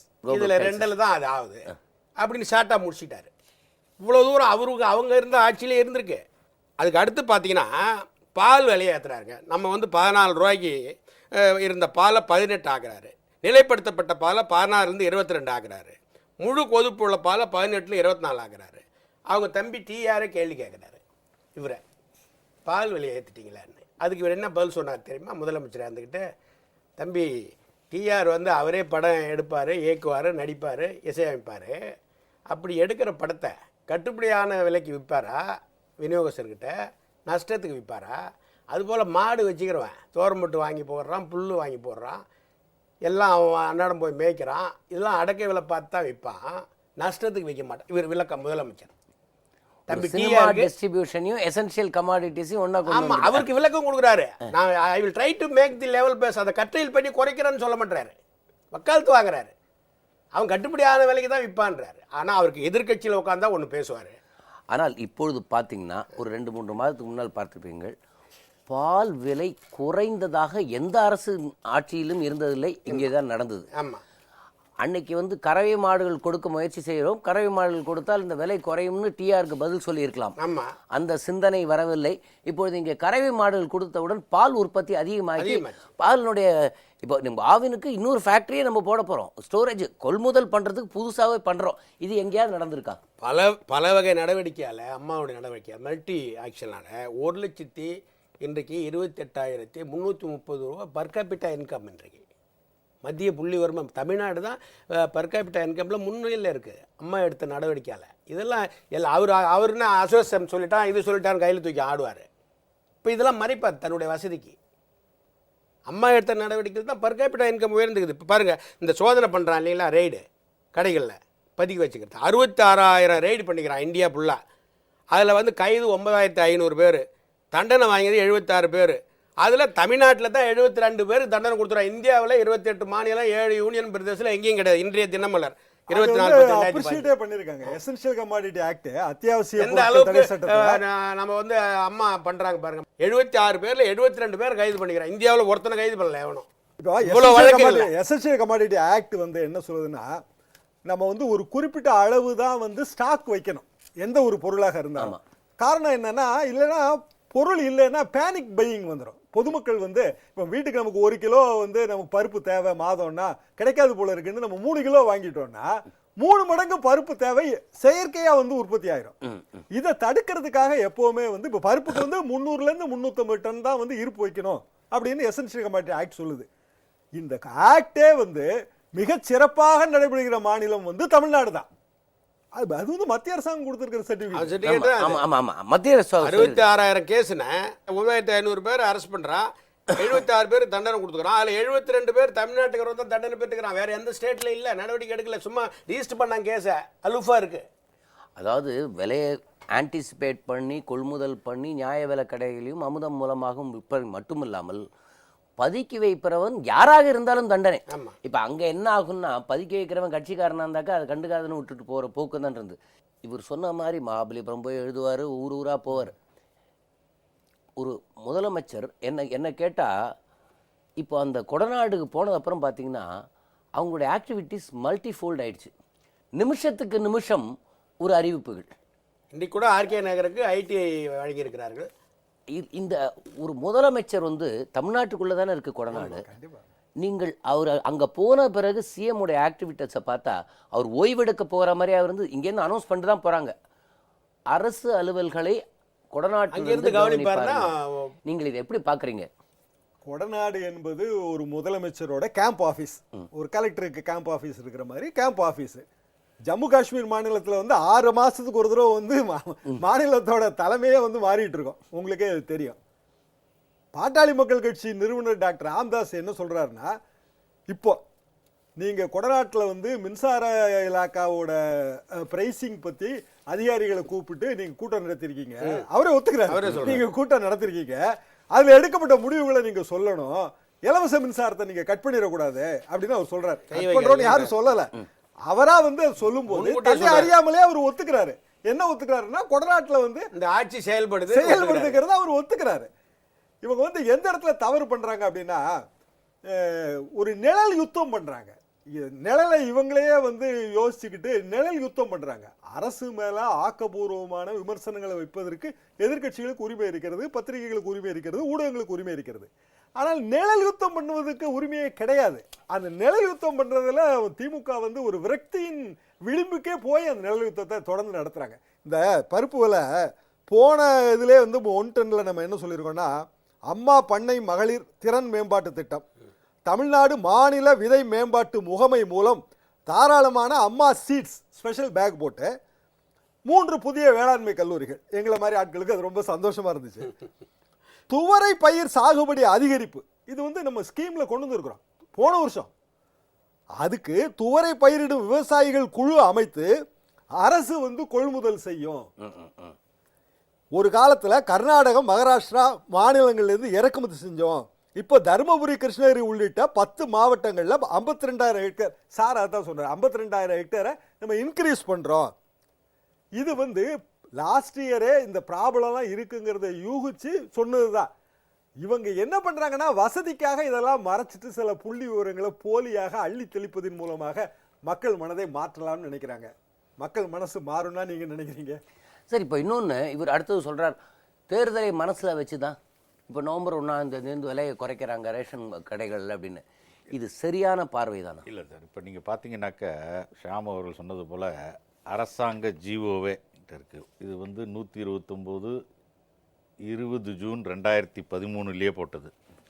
இது வந்து பர்டிகுலர்லி இது வந்து பல்சஸ்க்கு சொல்கிறாங்க, சம் ஆஃப் 460 lakhs allotted ஐ seed production of certified seeds. So நம்மளுடைய டார்கெட்டை இது பண்ணணும், ஏரியா கல்டிவேஷன் இருக்கிறத சாகுபடி செய்யக்கூடிய ஏரியாவை அதிகரிக்கணும், இதுக்கு சர்டிஃபைடு சீட்ஸ்னு இதெல்லாம் வந்து முன்கூட்டியே வந்து விஷனை வச்சு தான் வந்து நம்மளுடைய முதலமைச்சர் எல்லா நடவடிக்கைகளும் எடுத்திருக்காங்க. இப்போ தேர்தலை வச்சோ இது இல்லை, இதுக்கு முன்னாடியே வந்து பருப்பு இது நான் முன்னாடி சொன்னது போல் இதில் மாநிலத்தோட என்னென்ன நம்ம செய்ய வேண்டிய நடவடிக்கைகளை மாநில அரசு சிறப்பாகவே செய்திருக்கிறது. பெரும்பாலான இது என்னென்னா மத்திய அரசாங்கத்தோட இதில் இருக்கிறதுனால இந்த மினிமம் சப்போர்ட் ப்ரைஸு, கொள்முதல் பண்ணுறது, இறக்குமதி, அவங்க தான் சர்டிஃபைடு ப்ரைவேட் ஆளுங்க வச்சுருக்காங்க. இந்த நேஃபடு, பிஇசி, எம்எம்டிசி இது எல்லாம் மத்திய அரசு கையில் இருக்குது. அவங்களே ஒத்துக்கிறாங்க இதில் வந்து அவங்க தாமதம் செய்து விட்டார்கள் என்று. ஸோ அதனால் வந்து இது வந்து இதுக்காக நவம்பர் 1 வருதுங்கிறது இது தேர்தலுக்கும் அல்ல, இந்த விதமான உண்மையான மக்களுடைய தேவைக்காக. நீங்கள் எப்படி சார் பார்க்குறீங்க இந்த நவம்பர் 1 கொண்டது தேர்தலை மனது வைத்து தான் பண்ணுறாங்கன்னா? இல்லை இது ஒரு சார் சொல்கிற மாதிரி இது ஒரு புதிய ஸ்கீம் இல்லை. ஏற்கனவே நியாய விலை கடைகளில் 30 ரூபாய்க்கு கொடுத்துட்டு இருக்கிறோம் பருப்பு. நாங்கள் நியாய விலை கடைகளில் கொடுக்குறோம். அடிஷ்னலாக தேவைப்படுறவங்களுக்கு தான் அந்த 110 ரூபாய்க்கு இப்போ வந்து நம்ம கொள்முதல் பண்ணி பண்ணுறோம். எதுவும் பருப்பே தமிழ்நாட்டில் இல்லாத மாதிரி எந்த கடையிலையுமே கொடுக்காத மாதிரியும் இவர் ஒரு புதுசாக கற்பனையாக எழுதிக்கிறாரு. ஒருத்தன் கவிதை எழுதுறான், அவனுக்கு எப்பவுமே கவிதை எழுத தெரியாதான், ஒரே நாளே தான் எழுதுவானா. நீ என்ன எழுதுகிற கவிதை? நான் எழுதுகிறேன் பாரு. நானா பாக்காவது கமுகம்பழம், பருப்பாவது தோரை, அண்ணன் என்பவன் தம்பிக்கு மூத்தவன், திண்ணை என்பது தெருவில் உயர்ந்தது, வெண்ணெய் என்பது பாலியல் எடுப்பது, நேற்றாவது இன்றைக்கு முதல் நாள் அப்படின்னானா. இது கவிதைன்னு. அதுபோல் இவர் விலைவாசி எங்கே நல்ல கட்டுக்குள் இருக்குது. பருப்பு கொடுத்துக்கிட்டு இருக்கிறோம், 30 ரூபாய் கொடுத்துட்டுருக்குறோம். இது வந்து அதிகமாக தேவைப்படுறவங்களுக்கு கடைகளில், தமிழ்நாட்டில் உள்ள கூட்டுறவு கடைகளில், அரசாங்க கடைகளில் 110 ரூபாய் கொடுக்குறோம். இது இப்போ காய்கறி எப்படி பண்ணமோ அதுபோல் இதை பண்ணுறோம். விலையை மட்டுப்படுத்த வெளியில் இருக்கிற கடையில் அவன் ஏற்றும் போது நாங்கள் அதை கண்ட்ரோல் பண்ணுறதுக்கு கொண்டு வரோம்.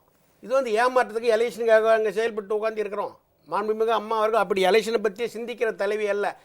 நீங்கள் வந்து கோர்ட்டில் கேஸ் நடக்கிறதுக்கு 1 வருஷத்துக்கு முன்னே எலெக்ஷனை சிந்திச்சு ஊராக பத்திரிக்கை எடுத்து அலைஞ்சிங்க.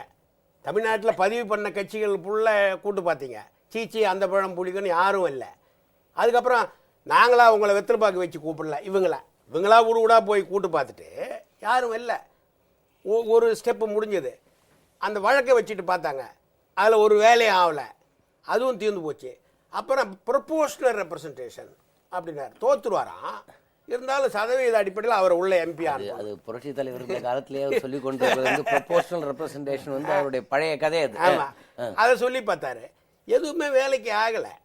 கடைசியாக இப்போ இது விலைவாசினா என்ன விலைவாசி? மதுவிலக்கே எடுத்து பார்த்தாரு. அது மதுவிலக்கு சுத்தமாக இவர் தானே பண்ணதே. மதுவிலக்கு தான் இவர் தான் கடைசியாக 8வது மாத முரசொல்லி எழுதிட்டாரு. மது என்பதால் அந்த கொள்கையில் தள்ளாட்டம் இருக்க தான் செய்யும். அமெரிக்காவில் 1909 கொண்டாந்தான் மது விலக்கை, 19 ரிலீஸ் பண்ணிட்டான்.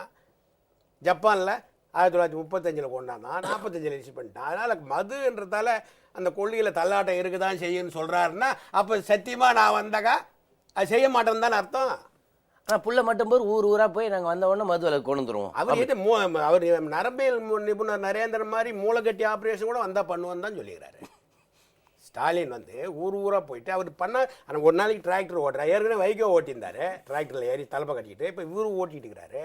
இந்த பக்கம் போனால் உப்பு பிரச்சனை தீர்க்கிறான்றாரு. காந்தி இங்கே வந்த காலத்துலேருந்து வேறு யாருன்னு தூத்துக்குடிலாம் உப்பு இருந்துறாங்குது. இவங்க அப்பா 5 தடவை முதலமைச்சராக இருந்தார். அப்போ என்ன உப்பு பிரச்சனை போய் கேட்டிங்களா? எதையுமே கேட்க மாட்டார். அங்கே பார்த்தீங்கன்னா பட்டு சேலை கட்டிக்கிட்டு நாற்று நடுறாங்க.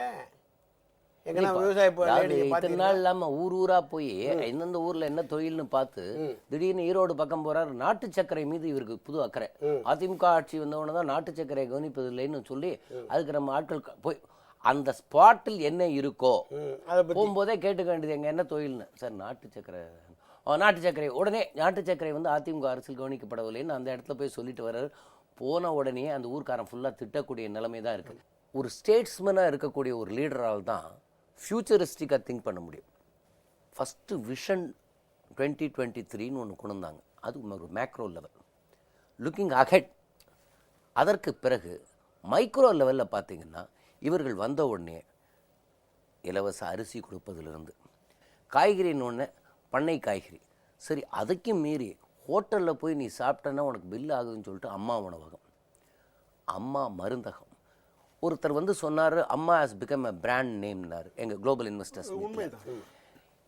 இது இந்த நவம்பர் 1 தேர்தலுக்குன்னு சொல்வது சரியான வாதமா? மிகப்பெரிய தவறுங்க. அது ஓட்டு பிடிப்பதற்காக உறவாடி பேசுவது, பாட்டன் முப்பாட்டன் பழமையெல்லாம் கூறுவது, வீட்டு நடை ஏறி வந்து வெற்றிலையை போட்டுவிட்டு சீக்கு குணந்தானா, சித்தப்பாரிடம் இருந்து கடிதம் உண்டா, பரீட்சையிலே தம்பிக்கு பாசாச்சா பயிலாச்சா, மூத்த மகள் கல்யாணம் முடிவாச்சா ஆகலையா என்றெல்லாம் வாக்குரிமை சீட்டினிலே வைத்த குறி தப்பாமல் கால்கை பிடிப்பது, கைமேல் அடிப்பது, நாக்கினிலே தேன்வெளிய நன்வார்த்தை பேசுவது, சித்திரகுப்தனுக்கு சிமிட்டா கொடுத்து விட்டு செத்தாரை மண்ணாகி செல்லாகி போனவரை புத்துயிரை தான் அளித்து பொய்ச்சீட்டு போடுவதற்காய் சத்திரத்து பண்டார சாமிகளை தேடுவது, இதுதானே திராவிட முன்னேற்ற கழகம். உங்களுக்கு தெரியாதா சுதாகர்? இதை வைத்துத்தானே சொன்னாரு அரைகுறை முதலீடு. இதை வைத்துத்தானே அரைகுறை தமிழை தெரிந்து கொண்டு சில்லறை செல்லாமல் ஈடுபட்டு திராவிட முன்னேற்ற கழகம்னு ஜெயகாந்தன் சொன்னாரு. சார், இப்போ Tamil Nadu government has requested central government எங்களுக்கு 1000 டன் பருப்பு வேணும்னு கேட்டிருக்காங்க. நீங்கள் பார்த்தீங்கன்னா ஒவ்வொரு சின்ன விஷயத்துக்கும் இந்த ஸ்டேட் சீஃப் மினிஸ்டர் வந்து இம்மிடியட்டாக writing letter to the prime minister வந்து it is become a continuous request and battle for her. இப்போ மீனவர்கள் பிரச்சனையை பார்த்தீங்கன்னா உடனடியாக பண்ணுறாங்க. அண்ட் இங்கே வஞ்சிக்கப்பட்டது வந்து யூபிஏ கவர்மெண்ட்டில் கருணாநிதி இருந்தபோது இந்த மாநில அரசின் வளர்ச்சிக்கு என்னெல்லாம் தடை போட வேண்டுமோ அதெல்லாம் மத்திய அரசு வந்து போட்டார். அதில் ஒன்று தான் இந்த மானியத்தெல்லாம் ரத்து பண்ணுது. இப்போ 1000 டன் ஜென்யூன் ரெக்வஸ்ட் ஆஃப் சிஃபேம் இந்த சத்தியமூர்த்தி பவனில் ஒரு திமுக தொண்டர் ஒருத்தர் இருக்கார், EVKS விளங்குவர்னு பேர். அவர் வந்து இது ஒரு ட்ராமான்றாரே. How do you see that? இல்லை, இது வந்து ஒருத்தர் ட்ராமான்னு சொல்லியிருக்காரு, இன்னொருத்தர் வந்து இது வந்து ஒரு நாளைக்கு கூட வராது, இது வந்து 1 லட்சம் மக்களுக்கு கூட வராது அப்படின்னு இன்றைக்கி பத்திரிக்கையில் போட்டிருக்காங்க. இது வந்து மத்திய அரசு ஒரு பார்ட்டாக தான் இம்போர்ட் பண்ணுறாங்க. இது வந்து முதல் இது ஒரு 500 டன் வருது. அந்த இதை வந்து நம்ம அவங்க டெல்லியில் என்ன சொல்கிறாங்க, அவங்க கேந்திரிய பந்தார்லையும் இதுலேயும் வச்சு 130 ரூபாய்க்கு கொடுக்கணுன்னு. தமிழ்நாட்டில் நம்ம சென்னை, திருச்சி, மதுரை ஏற்கனவே கடைகள் இது பண்ணியாச்சு. அமுதம் காமுதம்ல 110 ரூபா கிலோன்னு நவம்பர் 1லேருந்து. ஸோ இது இறக்குமதி பண்ணி இது வரதான் போகுது. இது வந்து ஒரு எந்த விதமான கண் துடைப்பும் இதில் கிடையாது, அல்லது எந்த விதமான இதில் இது ஒரு நேரடியான ஒரு இது. அந்த நீங்கள் சொன்னது போல் நமது முதலமைச்சர் கண்டிப்பாக உடனடியாக வருவதற்கு ஏற்பாடு. ஏன்னா மக்கள் வேலை உள்ள அவருக்கு பாதிக்கக்கூடாது, பண்டிகைகள் வருது, இம்மீடியட்டாக பண்ணுங்கிறதுல இறக்குமதி வந்து இங்கே தமிழகத்தில் விநியோகமாக போவது உண்மை. இது நம்பர் 1.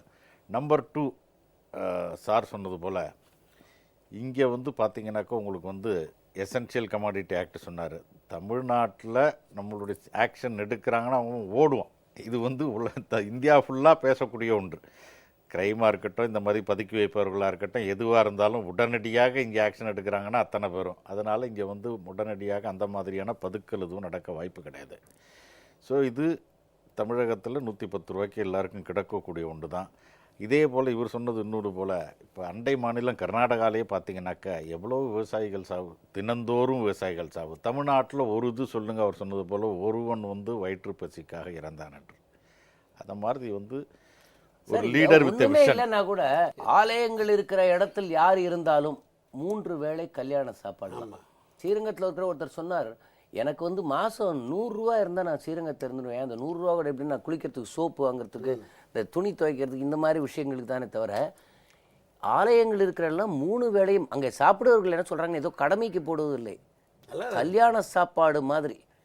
அதான் நேற்று கூட திரைப்பட தொழிலாளர் பற்றி சொன்னார். திரைப்பட தொழிலாளர்கள் ஸ்ட்ரைக் 3 மாதம் பண்ணும்போது 98ல் என்னைக்காவது திமுக சினிமா வைத்தே வளர்ந்து சினிமாவினாலே தொழில் செய்து கொண்டிருக்கிற அந்த குடும்பத்தினர் ஒரு ஸ்ட்ரைக்கில் தொழிலாளி ஒரு 3 மாதமாக இண்டஸ்ட்ரி ஃபுல்லாக ஸ்தம்பிக்கும் போது 3 கல்யாண சத்திரத்தை எடுத்து சொந்த செலவில் 3 மாதம் அவங்க ஸ்ட்ரைக் முடிகிற வரைக்கும் எப்போ வேணால் இந்த குடும்பம் போய் அங்கே சாப்பிட்டுக்கலான்னு பண்ண இந்த விஷயத்தை எங்கேயாவது கருணாநிதி ஆட்சியிலையோ இல்லை கருணாநிதி பதவியில் இல்லாத போது கேள்விப்பட்டதாவது உண்டா? இல்லை, அதை சால்வ் பண்ணலாம் கூட பரவாயில்ல, கிரியேட் பண்ணுவார். என்ன பண்ணார் தெரியுமா? இப்போ சொல்கிறாங்க இல்லையா, தமிழ் திரைப்பட தயாரிப்பாளர் தமிழ் நடிகர் சங்கம்னு.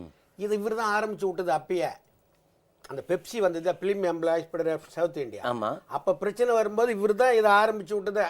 இப்போ இந்த பிரச்சனை இப்போ தொடருது, அவர் பண்ணது தான் இதை. அப்போ 20 லட்ச ரூபாய் அளவுக்கு அம்மா உப்பு மிளகா புளி எல்லாம் வாங்கி அந்த நிலைமையிலையும் கொடுத்து அனுப்புகிறாங்க. இப்போ இருக்கிற மதுசூதனை இவங்கெல்லாம் போய் கொடுத்துட்டு வராங்க. இவர் கொடுக்கலனாலும் பரவாயில்ல, அரசு ரீதியாக உன்னுடைய வங்கி கணக்கு சொத்துக்கள் எல்லாம் நீதிமன்ற பொறுப்பில் இருக்கிறது, இந்த பணம் எங்கேயே வந்தது, பதில் சொல். இவர் ஏன் அதிமுக பெரிய கட்சியில் யாருமே அவங்க அம்மா பதில் சொன்னாங்க. எனக்கு வேண்டிய நண்பர்கள், எனக்கு அனுதாபம் உள்ளவர்கள் கொடுத்து உதவினார்கள். அதை கொடுத்தோம்னா அம்மா சொன்னாங்க. அது வேற விஷயம். அது கேள்வி கேட்குற இவர் வந்து சால்வ் பண்ணலாம் கூட அதை மனித நேயத்தோட கொடுப்பதற்கான அதுலேயும் அவருடைய குறுக்கு புத்தியை பாருங்க. குதர்க்கம், அதுலயும் ஒரு குதர்க்கம். உனக்கு எங்கேயே வந்ததுன்னு கேட்டவருங்க அவரு. பிரச்சனையை தொழிலாளி பிரச்சனையை தீர்க்கல, அதை வச்சு அரசியல் பண்ண பார்த்தாரு கருணாநிதி. அதாவது கொடுக்காதது கூட கொடுமை அல்ல, அதை கூட கொடுப்பதை தடுப்பது பெருங்குற்றம். இந்த EVKS வந்து புரிஞ்சு பேசுறாரா புரியாம பேசுறாரா? இல்ல, அவர் பிடிஎஸ் சிஸ்டத்துக்கும் இதுக்கும் வித்தியாசம் தெரியலன்னு நினைக்கிறேன். பப்ளிக் டிஸ்ட்ரிபியூஷன் சிஸ்டத்துல ஏற்கனவே தோரம் கொடுத்துட்டு வரோம், நம்ம சுமையை ஏத்துக்கிட்டு கொடுத்துட்டு வரோம், எங்கேயும் எந்த கடையிலும் இல்லாம இல்லை. ஆனால் தமிழகத்திற்கு இப்போ இளங்கோவன் ஸ்டேட்மெண்ட் பார்த்தா டிராமான்றாரு. இங்கே ஆடுவது நீங்க 2 பேரும் கூட்டணியிலிருந்து ஒரு டிராமா நடத்திட்டீங்க. தமிழ்நாடு மானியம் குறைத்த போது இங்க இருக்கிற காங்கிரஸ்காரங்க யாராவது கேட்டீங்களா? ஏன்னா கருணாநிதி கேட்க மாட்டார், கொடுக்காதன்னு சொல்லிட்டு இருக்காரு. ஸ்டேட் கவர்மெண்ட்டுக்கு எவ்வளவு ப்ரெஷர் கொடுக்கணுமோ அதை பண்றாரு. அன்று இந்த EVKS இளங்கோவன் என்ன பண்ணாரு? இப்போ இதை நாடகம் என்று சொல்வதை நீங்கள் எப்படி பாக்குறீங்க? EVKS இளங்கோவன் வந்து அவரு நாடகம்னு அவருக்கு நடிக்கவும் தெரியல, அவரும் ஒரு நாடக கலைஞராகவும் இல்லை. நாடகம்னு அவரு சொல்ற அந்த நாடக தன்மைனாலும் என்னன்னு அவர் புரிஞ்சுக்கல. அவரோட நோக்கமெல்லாம் என்னன்னா தினசரி வந்து தொலைக்காட்சி பெட்டிகளில் தோன்றுவது, அவ்வளோதான். அவர் தான் நாடகம் நடத்திட்டு இருக்கிறாரு. ஒரு டிவி டைகர் ஆயிட்டாரு, ஆக்சுவலாக ஒரு தொலைக்காட்சி புலியாக மாறிட்டாரு. இவங்க வந்து இவ்வளவு காட்சி ஊடகங்கள் வந்த உடனே வந்து எல்லா காட்சி ஊடகங்களையும் அது செய்தியாக மாறிக்கிட்டே வருது. ஒன்றுக்கொன்று தொடர்பே இல்லாத விஷயம் தானே EVKS சொல்றாரு. சார், மத்திய அரசின் ஆலோசனைகள் பின்பற்றாததான் இந்த விலைவாசி உயர்வு காரணம்னு தமிழிசை சொல்றாங்க. ஆனால் நிதியமைச்சர் வந்து நாங்கள் உரிய நடவடிக்கை எடுக்க தவறிட்டோம்னு அருண்ஜேட்லி சொல்றாரு. இந்த முரண்பாடுகளை எப்படி பார்க்குறீங்க? தமிழிசை பார்வை குறித்து உங்கள் இது என்ன சார்? அவர் நிதியமைச்சர் இது தாமதமாயிடுச்சு, இது உடனடியாக நடவடிக்கை எடுக்கணும்னு சொல்லி அவர் ஒத்துக்கிட்டு தான் வந்து இம்போர்ட்டர்ஸ் மீட்டிங் எல்லாம் போட்டு அவங்களோட பேசி இது பண்ணியிருக்காரு, எல்லா அமைச்சர்களையும் கூட்டி. இது இவங்க பார்க்குறது தமிழ்நாட்டை பார்க்கும்போது ஏதாவது தேர்தலை மனசில் வச்சு சொல்லக்கூடிய ஒரு கருத்தாக இருக்கலாம். அது ஏன்னா அவங்களுடைய கட்சி தான் அங்கே ஆளுது, அவங்களே ஒத்துக்கிட்டு இருக்காங்க இது வந்து தவறு, தாமதமான முடிவு அப்படிங்கிறத ஒத்துக்கிட்டு இருக்காங்க. அவங்களுடைய ஆர்கனைசேஷன் தான் அட் ஃபால்ட்டுங்கிறதையும் ஒத்துக்கிட்டு இருக்காங்க. ஸோ இது முன்னாடியே தவிர்த்து இருக்கலாம், முதல்லையே இது வந்து இறக்குமதி பண்ணியிருக்கலாம். இதை தவிர லாங் டேர்ம் ப்ராஜெக்டும் தேவை. இந்த இதை பொறுத்த வரைக்கும் ஒரு லாங் டேர்ம் இது. ஏன்னாக்கா உலகத்திலேயே அதிக நுகரக்கூடியது இந்தியா தான். மற்ற நாடுகள், பெரும்பாலான நாடுகளில் இதை யூஸ் பண்ணுறதில்ல, அதனால் விளைச்சல்களும் கிடையாது. ஸோ இங்கே தான் வந்து அதிகம் வேர்ல்டுலேயே மேக்ஸிமம் கன்சியூம் பண்ணுறதும் இம்போர்ட் பண்ணுறதும் இங்கே தான். அப்படி இருக்கும்போது அரசாங்கத்தில் அதற்கு அந்த மினிமம் சப்போர்ட் ப்ரைஸ் என்று சொல்வார்களே, அதை கொடுத்து இது பண்ணணும். இவங்களுடைய பார்வை தமிழ்நாடை வச்சு இதில் எதிராவது ஒரு பொலிட்டிக்கல், அதாவது தங்களை டிஃபெண்ட் பண்ணிக்க முடியாதா, தங்க மேல அந்த பழி விழுந்துடக்கூடாதுன்றது முன்ஜாக்கிரதை. இல்லை, மத்திய அரசோட ஃபெயிலியருங்கிறது மூணு பாயிண்டா வந்து பொருளாதார நிபுணர்கள் சொல்றாங்க. ஒன்று, பருவநிலை பாதிப்புகளை மத்திய வேளாண்மை மற்றும் புள்ளியியல் துறை வந்து கண்காணிக்க தவறியது. இரண்டாவது, பருவநிலை பாதிப்புனா நம்ம நாடு மட்டும் இல்ல, நம்ம சுத்தி இருக்கிற நாடுகளோட பருவநிலை பாதிப்புகளையும் நம்ம பார்க்கணும். இப்போ பிலிப்பைன்ஸ்ல வந்து புயல் அடிக்கிறதுனால நமக்கு வந்து பருவமழை வந்து லேட் ஆகுது. ஆக உலகம் வந்து பிரபஞ்சம் வந்து ஒரே அமைப்புல இயங்கும் போது நம்ம உள்நாட்டில் வந்து தேவையை அதிகரிக்கும், ஏன்னா வெளிநாட்டிலேருந்து நமக்கு வர வேண்டிய பொருள் வராது அப்படிங்கிறத நம்ம கணிக்கணும். அதுதான் நம்ம ஸ்டாட்டிஸ்டிக்கல் டிபார்ட்மெண்ட் வந்து சென்ட்ரல் கவர்மெண்ட்ல வச்சிருக்கிறோம். இது ஸ்டேட் கவர்மெண்ட் செய்யற வேலை கிடையாது. இரண்டாவது, பருப்பு கையிருப்பு பற்றாக்குறை குறித்து மாற்று ஏற்பாடு குறித்து மத்திய அரசு திட்டமிட தவறியது. இது வந்து ரொம்ப முக்கியமான விஷயம். மூணாவது, வெளிநாட்டில் வந்து நம்ம கொள்முதல் கொள்கையிலையும் கோளாறு வச்சுட்டோம். இப்போ என்ன ப்ராப்ளம் அப்படின்னா, நம்ம முன்னாடியே அக்ரிமெண்ட் போட்டிருந்தோம்னா பிரைஸ் வந்து ஸ்டெபிலைஸ் ஆயிருக்கும். இப்போ வந்து நம்ம பேனிக் பர்ச்சேஸ் பண்றோம், அப்போ அவன் விலை ஏகப்பட்டதை ஏற்றுவான். ஆமா, அவனுக்கு டிமாண்ட் தெரிஞ்சு போச்சுல்ல. ஏன்னா சார் சொன்ன மாதிரி நம்ம பருப்பை நம்பி வாழ்ற ஒரு நாடு இந்த நாடு, மற்ற நாடு அப்படி கிடையாது. அப்போ வந்து அவன் வந்து இப்பதான் இவங்க வாங்குவாங்க, இவங்களுக்கு விழா காலம் அப்படின்னு. இப்போ நீங்க பாத்தீங்கன்னா அருண்ஜேட்லியே சொல்லிட்டாரு, இறக்குமதி பண்ணிட்டோம், இது போர்ட்டுக்கு வந்தாச்சு, இது ஸ்டெபிலைஸ் ஆக போறான்னு. தமிழிசை சொல்ற பார்வையை பத்தி நீங்க என்ன நினைக்கிறீங்க? இந்த ஏடுகளில் பார்த்தேன், சில வார ஏடுகளில் தமிழிசை சவுந்தரராஜன்றதை விட தமிழ் வசை சவுந்தரராஜன் அப்படின்னு அவங்க பேரை போட்டுக்கினா நல்லா இருக்கும் அப்படின்னு போட்டிருந்தான். நான் கேட்குறேன், இப்போ இந்த பருப்பு பிரச்சனை என்பது தமிழ்நாட்டில் மட்டும் நடக்குதா? இந்தியா ஃபுல்லாக எல்லா ஸ்டேட்லையும் நடக்குது, எல்லா இடத்தையும் ரைடு பண்ணுறாங்க, அங்கங்கேயும் பதுக்குறன்னு கண்டுபிடிக்கிறாங்க. பிஜேபி ஆட்சி நடத்துகிற ஸ்டேட்லேயும் இது நடக்குது. மகாராஷ்டிராவில் தான் மிகப்பெரிய நடக்குது, அங்கே தான் ரைட் பண்ணுறான். நீங்கள் என்ன ஆலோசனை சொன்னீங்க, சீரிய ஆலோசனை, அதை தமிழ்நாடு அரசு மாண்புமிகு அம்மா தலைமையுள்ள அரசு அதை செவி சாய்க்கவில்லை. ஆலோசனையை கொடுக்கலன்றதானே, இப்போ எந்த ஆலோசனையும் கொடுக்கல, சிந்தித்தும் செயல்படலை மத்திய அரசு அப்படின்றதானே புள்ளி விவரங்கள் சொல்லிட்டு இருக்குது. ஏதோ எழுதுறவன் ஏட்ட கெடுத்தான்ற மாதிரி எதையாவது சொல்லி கொண்டு இருக்கக்கூடாது. தமிழ்நாட்டில் எது வந்தாலும் உடனே மாண்புமிகு அம்மா அரசை குறை சொல்ல வேண்டும் என்பதற்காக அந்த அம்மா பேசல. இப்போ தமிழிசை சவுந்தரராஜன் பொறுத்த வரைக்கும் மோரார்லெஸ் நிறைய ஸ்டேட்மெண்ட்ஸ் சத்யமூர்த்தி பவன் வர ஸ்டேட்மெண்ட்டுக்கு ஈக்குவலாக தான் அப்படி ஜெராக்ஸ் எடுத்து கொடுத்துனுக்குது. அதாவது நகல் தான் அது. குளோபல் இன்வெஸ்டர்ஸ் மீட்டில் வர்ற மத்திய மந்திரிகள்லாம் பார்த்தீங்கன்னா நம்மை பாராட்டுகிறார். பிரதமர் வந்தால் முதல்வரை போய் நேரில் சந்தித்து பார்த்து 21 கோரிக்கைகளை வைக்கிறாங்க. இவர்கள் மட்டும் தனி குரல் வருவது அது காங்கிரஸ் குரல். அந்த பாஜக தலைமையில் காங்கிரஸ் ரத்தம் கலந்திருப்பதால் அந்த குரல் ஒலிக்கிறதா? கோவை செல்வராஜ் அவர்கள் சொன்னார் இல்லையா, இளங்கோவன் கொடுக்குற அறிக்கையெல்லாம் அவருக்கு ரெடி பண்ணுறது கிடையாது, கோபாலபுரத்தில் அறிவாலயத்தின் ரெடி பண்ணி கொடுக்குறதா இருந்தாலும் கொடுத்துக்கிறாரு. அதே தான் இப்போ இவங்க பண்ணிட்டு இருக்கிறாங்க. எதையாவது குறை சொல்ல வேண்டும் என்பதற்காக பின்னிருந்து வேலை செய்கிறார்கள். நம்ம இன்றைக்கி 24 விருது சிறப்பாக செயல்படுறது பெஸ்ட் பெர்ஃபார்மிங் ஸ்டேட்டில் 8 விருதுகளை தமிழ்நாடு அரசு தான் வாங்கி வந்திருக்கு. ஹெல்த்தில், எஜுகேஷனில், அக்ரிகல்ச்சர் ப்ரொடக்ஷனில். ஃபோர்ப்ஸ் பத்திரிகை, அமெரிக்காவிலேருந்து ஒரு ஃபோர்ப்ஸ் பத்திரிகை சொல்லியிருக்கிறான், the future destination for health care in the world is going to be Tamil Nadu. இப்போ நேத்திக்கு வந்திருக்கு, ஃபோர்ப்ஸ் மேகசின் கொடுத்துருக்கிறது. சார், இந்த தமிழிசையுடைய பார்வை மட்டும் சொல்லுங்க. நமக்கு நிகழ்ச்சியின் இறுதி கட்டத்துக்கு வந்தனால இந்த பார்வையை பற்றி உங்கள் கருத்து என்ன? நான் 2 குறளை இங்க முன்வைக்க விரும்புறேங்க. முதல் குறள், முறை செய்து காப்பாற்றும் மன்னவன் மக்களுக்கு இறை என்று வைக்கப்படுவான். மன்னவன் முறை செய்து காப்பாற்றணும், அவன் இறைவனுக்கு சமம்.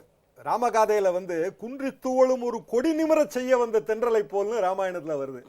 அப்படிதான் தமிழக அரசு நடக்குது. குன்றி தோழுகின்ற கொடியை நிமிரச் செய்ய வருகின்ற தென்றல், மக்களுக்கு முறை செய்து காப்பாற்றும் இறை. இன்னொன்னு, செய்தக்க அல்ல செய்யக்கடும், செய்தக்க செய்யாமையானும் கடும். இந்த செய்தக்க செய்யாமையானும் கெடுங்கிறதுக்கு மத்திய பாஜக அரசு மிகப்பெரிய உதாரணங்கிறதா என்னோட ரொம்ப தாழ்மையான அபிப்பிராயம். அதாவது இந்த 4.5 ஆண்டு ஆட்சி முடிய போகிற சமயத்திலும் மறுபடியும் இந்த ஆட்சிக்கு ஒரு நீட்டிப்பு கொடுத்தால் இன்னும் எவ்வளோ செய்வோமோ என்கிற எண்ணம் மக்கள் மனதில் பெரிதாக நாளும் வளர்ந்து கொண்டிருக்கிறது. தனியார் கல்லூரிகள் பெருகி கொண்டிருந்த காலத்தில் அரசு கலைக்கல்லூரியே இல்லாத மாவட்டமே இருக்கக்கூடாது என்கிற ரீதியில் உடனடியாக கல்லூரிகள் திறக்கப்படுகிறது. 2 மாதங்களுக்கு முன்பு சட்டமன்றத்தில் என்ன 110 சொன்னாரோ அது ஆர்கே நகரில் உடனடியாக நடவடிக்கை. மருத்துவக் கல்லூரியில் கொண்டு வருவோம் என்று சொன்னார். இப்பொழுது கரூரிலும் புதுக்கோட்டையிலும் கொண்டு வந்தாகிவிட்டு, இது எல்லாவற்றையும் விட இந்தியாவிலே எந்த மாநிலத்திலும் இல்லாத வகையில் 5300 கோடி உணவு மானியத்துக்கென்று ஒதுக்கப்பட்ட ஒரு அரசு இந்த அரசு தான். இதையெல்லாம் கருணாநிதி கண்ணில் படவில்லை. ஒரு பக்கம் பிள்ளை போகிற இடமெல்லாம் தோற்றுக்கொண்டே வருகிறானே என்ற கவலை, குடும்ப சண்டை, கட்சியின் பிளவு, இதற்காக தானும் இருக்கிறேன் என்று காட்டிக்கொள்ள ராமானுஜரும் ரேட்டிங் குறைந்து விட்டதாக சொல்கிறார்கள். இந்த நேரத்தில் அவர் சொன்னதை மக்களுக்கு சொல்ல வேண்டும் என்றதுக்காக உங்கள் மூவரையும் அழைத்தோம். உங்கள் நேரத்தை எங்களோடு பகிர்ந்து கொண்டதற்காக மூவருக்கும் நன்றி. நேயர்களே, மீண்டும் நடந்தது என்ற நிகழ்ச்சியில் நாம் சந்திப்போம்.